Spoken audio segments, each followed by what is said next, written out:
ناظرین گرامی السلام علیکم ورحمۃ اللہ وبرکاتہ۔ سیدھی بات کے تازہ ترین پرائم ٹائم میں آپ لوگوں کا استقبال ہے۔ ناظرین گرامی، میں انصار عزیز ندوی اس وقت آپ لوگوں کے سامنے کچھ اہم ترین خبروں پر تبصرے لے کر کے حاضر ہوا ہوں۔ تفصیلات میں جانے سے پہلے آپ لوگوں کو بتا دوں کہ آپ کی امانتیں جو مل رہی ہیں وہ حقداروں تک، ضرورت مندوں تک پہنچانے کا ہمارا سلسلہ جاری ہے۔ آج بھی ایک دوسری بڑی بستی میں جو کام ہوا ہے اس کی تصویریں آئی تھیں اور ہم نے مارننگ پرائم ٹائم میں بھی آپ کے سامنے رکھ دیا ہے۔ آپ کے لیے ہونے والی دعاؤں کو بھی سنایا ہے اور ساری تفصیلات بھی وہاں بیان کر دی ہے۔ لہٰذا جن لوگوں نے ابھی تک اس میں تعاون نہیں کیا ہے، ضرور بڑھ چڑھ کر کے حصہ لیں۔ مزید بستیوں میں پہنچنا ہے اور کام کو جاری رکھنا ہے۔ واٹس ایپ کا نمبر دیا جا رہا ہے۔ اس دعا کو ہم نے مارننگ پرائم ٹائم میں سنایا ہے، لہٰذا آپ وہاں سن کر کے آمین کہہ کر کے اس میں حصہ لے سکتے ہیں۔ آپ ہی لوگوں کے لیے دعائیں کی جاتی ہیں اور اس میں تمام لوگ، ضرورت مند، بیوائیں، مسکین، یتیم بچے، تمام کے تمام جو ہے شامل ہوتے ہیں اس دعاؤں میں۔ آئیے ناظرین گرامی آگے بڑھتے ہیں اور خبروں پر تبصرہ کرتے ہیں۔ راستے میں پڑھی جانے والی نماز قابل قبول نہیں ہے، لیکن ٹرین میں ہونے والی بیہودہ حرکت پسند ہے۔ اس سوال کے ساتھ ایک ویڈیو اور کچھ تصویریں اس وقت سوشل میڈیا پر وائرل ہو رہی ہیں۔ دہلی میٹرو ایک بار پھر سرخیوں میں آ کر کے بدنام ہوا ہے۔ اس سے پہلے دہلی کے میٹرو میں چلتی ٹرینوں میں کس کس طرح کی بیہودہ فحاش حرکتیں، جھگڑے، ٹک ٹاکرز کی ہنگامہ آرائیاں، بدتمیزیاں، اب یہ قدم اور آگے بڑھ کر کے ایسا محسوس ہوتا ہے کہ جو ہے فحاشی اور عریانی کے لیے میٹرو ٹرین کو مخصوص کر لیا گیا ہے، جس کی وجہ سے یہ سوال اٹھایا جا رہا ہے کہ کیا دہلی میٹرو ایک جدید مچھلی بازار بن گئی ہے؟ دہلی میٹرو ٹرین کی ایک ویڈیو وائرل ہو رہی ہے جس پہ دیکھا جا سکتا ہے کہ دو نوجوان لڑکیاں میٹرو کے ہولی کھیلتے ہوئے فحش انداز میں ڈانس کر رہی ہے۔ دہلی میٹرو میں لڑکیوں کی ہولی کھیلنے کی اس ویڈیو نے لوگوں میں بحث چھیڑ دی ہے۔ وائرل ہونے والی اس ویڈیو میں دیکھا جا سکتا ہے کہ دو لڑکیاں میٹرو کے فرش پر بیٹھی ہیں، اس کے سامنے زمین پر رنگ ہے۔ ایک لڑکی نے سفید سوٹ اور دوسرے نے ساڑی پہن رکھی ہے۔ دونوں ایک دوسرے کو بیہودہ انداز میں رنگ لگا رہے ہیں اور ایک فلمی گانا پیچھے جو فحاشی پھیلانے والا ہے وہ بھی چل رہا ہے۔ میٹرو میں بیٹھے تمام مسافر اس منظر کو دیکھ کر کے کافی بے چینی محسوس کر رہے ہیں اور کچھ لوگ اس سے لطف اندوز ہو رہے ہیں، لیکن بہت بڑا طبقہ جو ہے وہ بے چین نظر آ رہا ہے، اس لیے کہ وہ اس طرح کے بیہودہ فحاشیت اور عریانیت پھیلانے والی لڑکیوں سے جو ہے وہ بیزار نظر آ رہا ہے۔ ظاہر سی بات ہے کہ جو لوگ اس ویڈیو کو دیکھ رہے ہیں وہی جو ہے اس سے بیزار ہو رہے ہیں، تو وہاں سامنے بیٹھے ہوئے عوام کی کیا حالت ہوئی ہوگی؟ تو اب پوچھا جانے لگا ہے، لوگوں سے مطالبہ کیا جا رہا ہے سرکار سے اور میٹرو ٹرین کے محکمے سے کہ وہ کیوں نہیں اس سلسلے میں کوئی سخت قدم اٹھاتی۔ دہلی میٹرو کارپوریشن یا فائن لگایا جا سکتا ہے یا اس طرح کی ویڈیو بنانے والوں پر روک لگائی جا سکتی ہے، اس کے لیے کیوں نہیں جو ہے اس وقت عوامی شائستگی کا خیال رکھتے ہوئے اس کے خلاف کارروائی نہیں ہو رہی؟ اس بات کو لے کر کے سوشل میڈیا میں بہت ہی زیادہ تنقیدی تجزیے اس وقت پڑھنے کو مل رہے ہیں اور ان لڑکیوں کی حرکتوں کو جو ہے تنقید کی زد میں لیا جا رہا ہے۔ ظاہر سی بات ہے کہ دہلی میٹرو میں نہ جانے کتنے ہزاروں لوگ ہر دن سفر کرتے ہیں، ایسے میں اگر ہر دن یہ فحاشیت پھیلائی جانے لگی تو آپ اندازہ لگا سکتے ہیں کہ بھارتیہ تہذیب کو کس طرح سے آگ لگانے کی کوشش ہو رہی ہے۔ ناظرین گرامی، روایات، تہذیب کی بات کر رہا تھا، ایسی ہی اب دھیرے دھیرے کر کے ہم مسلمانوں سے بھی کچھ ایسی روایات جو سراہنے کی نگاہ سے دیکھی جاتی تھی وہ بھی ختم ہوتی جا رہی ہے۔ UNA کے حوالے سے خبر سامنے آئی، انہوں نے لکھا ہے کہ وقت کے بدلنے کے ساتھ ساتھ روایات اور رواج بھی بدلنے لگے۔ جو نئی روایات اور رواج کے پاسدار ہیں وہ پرانی روایات پر خدغن لگا رہے ہیں۔ شہر حیدرآباد اب رواج اور روایات کو بدلنے والا شہر بن گیا ہے، کیونکہ ہر گزرتے وقت کے ساتھ ساتھ پرانے اقدار کو نئی نسل بدل رہی ہے اور نئے اقدار کو گلے لگا رہی ہے۔ پرانا شہر حیدرآباد کئی برسوں سے کلچر تھا کہ ہاں ماہ مقدس رمضان المبارک کے موقع پر روزے داروں کے احترام اور غیر روزے دار افراد کے کھلے عام کھانے پینے سے بچنے کے لیے ہوٹلوں پر پردے ڈال دیے جاتے تھے، چاہے وہ اپنوں کے ہو یا غیروں کے۔ یہ کلچر اب تبدیل ہو چکا ہے، نہ صرف حیدرآباد کے بلکہ بہت سارے ایسی پرانی وہ بستیاں جہاں مسلمانوں کی اکثریت ہوتی تھی اور ہوٹل چلتے تھے۔ بعض علاقوں میں تو ہوٹل مکمل طور پر دن کے اوقات میں بند ہو جایا کرتے تھے اور افطاری کے وقت میں کھل جایا کرتے تھے۔ اب دھیرے دھیرے یہ ساری چیزیں بدل رہی ہیں، لیکن پرانا شہر حیدرآباد اس کلچر کے لیے بہت مشہور تھا۔ اب اس پر جو ہے اس میں بدلاؤ آنے کی وجہ سے بہت زیادہ جو ہے تبصرے سننے کو مل رہے ہیں۔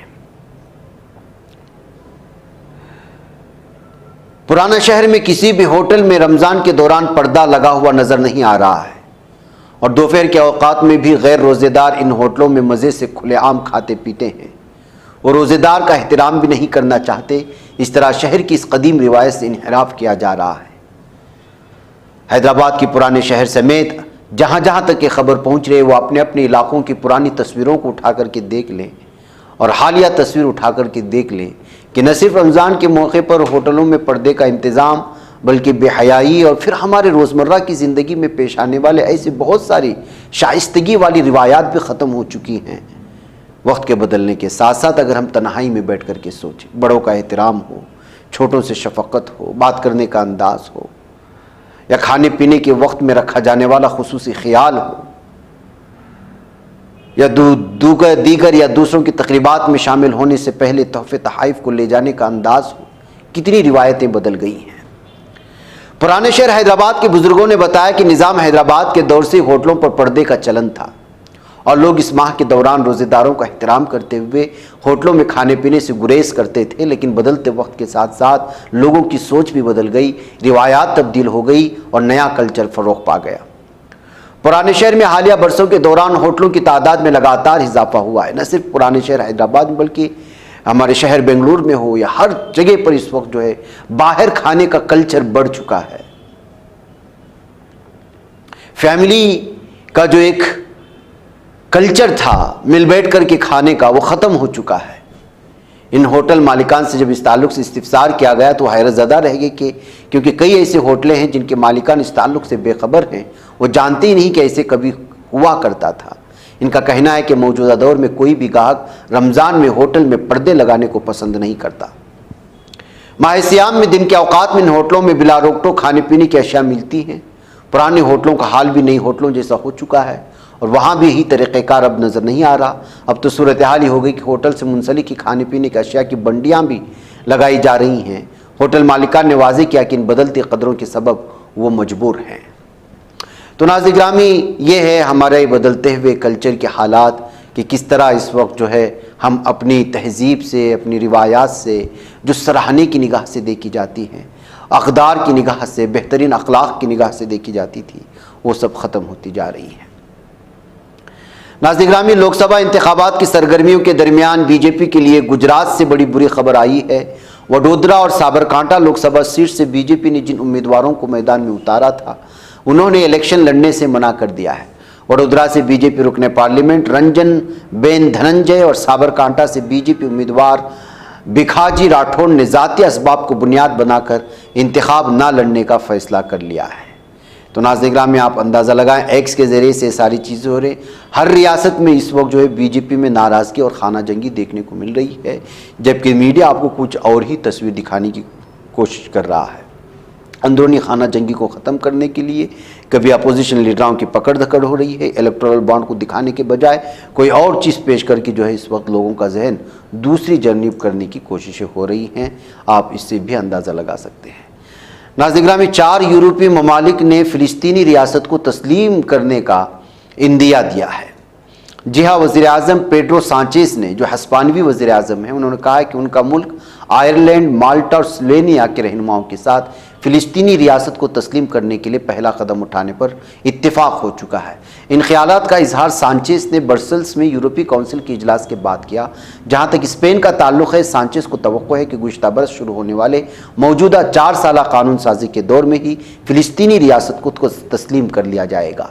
سانچیز نے صحافیوں کو بتایا کہ وہ جمعہ کی صبح یورپی کونسل کے سربراہی اجلاس کے موقع پر ایک اجلاس میں آئرلینڈ، مالٹا، سلوینیا رہنماؤں کے ساتھ اس معاہدے پر پہنچے ہیں، اور ملاقات کے بعد آئرلینڈ کی طرف سے جاری ایک مشترکہ بیان میں اس بات کا اظہار کیا گیا کہ ہم اس بات پر متفق ہیں کہ خطے میں پائیدار امن اور استحکام کے حصول کا واحد راستہ 2 ریاستی حل کو نافذ کرنا ہے۔ اس حل کے تحت اسرائیل فلسطینی ریاستیں امن و استحکام اور سیکورٹی کے ساتھ شانہ بشانہ رہیں، یہ انہوں نے سامنے آیا ہے۔ ناظرین گرامی، ایک بار پھر دہشت گرد، ظالم درندہ، صہیونی خنزیر بنجمن نیتن یاہو نے امریکہ کو کہا ہے کہ اگر وہ ان کا ساتھ نہیں دیتے تو رفح میں تنہا داخل ہو جائیں گے۔ اسرائیلی وزیر اعظم بنیامین نیتن یاہو نے رفح کے معاملے پر اپنے ہٹ دھرمی اور اپنی دہشت گردی کا اور اپنی گنڈا گردی کا مظاہرہ کرتے ہوئے امریکہ کو بھی پیغام دیا، اور عرب میڈیا کی ایک رپورٹ کے مطابق اسرائیلی وزیر اعظم دہشت گرد نیتن یاہو نے جمعہ کو جاری ایک بیان میں کہا کہ اسرائیل غزہ کی جنوبی علاقے رفح میں اپنے فوجی دستے بھیجنے کے عزم پر قائم ہے، جہاں 1 ملین سے زائد فلسطینی اس وقت موجود ہیں۔ تو ناظرین گرامی، یہ دہشت گردی، گنڈا گردی آپ دیکھ سکتے ہیں کہ یہ وہی امریکہ ہے جو شروع میں ان فلسطینیوں کو قتل عام کے لیے خرب ڈالرز کے جو ہے ہتھیارات فراہم کیے، اور اب جو ہے رفح بارڈر پر جنگ بندی نہ کرنے کا اصرار کر رہا ہے۔ لیکن جس کتے کو ہڈیاں پھینک کر کے خون چوسنے کی عادت ڈال دی گئی ہو، اب اس سے ہڈی کھینچ لینے سے اس کو کیا فرق پڑے گا، یہ سمجھنا چاہیے امریکہ کو۔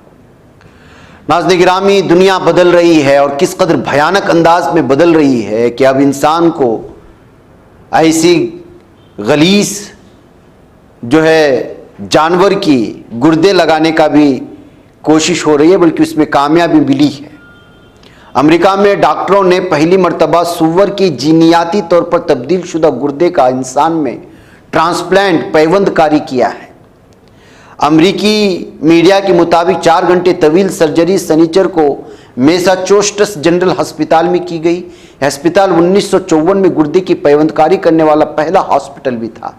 رک سلیمین نامی 62 سالہ مریض جس کے گردے پہلے فیل ہو چکے تھے، ٹرانسپلانٹ کے بعد صحتیاب ہو رہے ہیں، اور جلد ہی ان کے اسپتال سے ڈسچارج ہونے کی امید ہے۔ تو ناظرین گرامی، اس طرح سے کامیابی کے ساتھ اس ٹرانسپلانٹ کے بعد جو ہے جہاں پر سائنسی دنیا میں اس ترقیات کو لے کر کی جہاں بحث ہو رہی ہے، وہیں پر خنزیر کے اس گردوں کو انسان میں تبدیل کرنے کی اس بات کو لے کر کے بھی الگ الگ طرح کی سائنسی تنقیدیں شروع ہو چکی ہیں۔ بہرکیف ناظرین گرامی، مجھے اجازت دیں۔ والسلام علیکم ورحمۃ اللہ وبرکاتہ۔ تکمیلی تلبینہ، طاقت، صحت اور شفا کے لیے سنت اور طب نبوی کا بہترین نسخہ۔ ناظرین، کیا آپ بھی خوشحال مالداروں کی طرح کامیاب بزنس کر کے ہزاروں اور لاکھوں روپے کمانا چاہتے ہیں؟ اگر آپ کی ہاں ہے تو آج ہی سے اپنے علاقے میں تکمیلی تلبینہ کا آسان بزنس کرنا شروع کریں، اور چند ہی مہینوں میں کامیاب بزنس مین بننے کے طریقے بہترین تجربوں کے ساتھ سیکھیں۔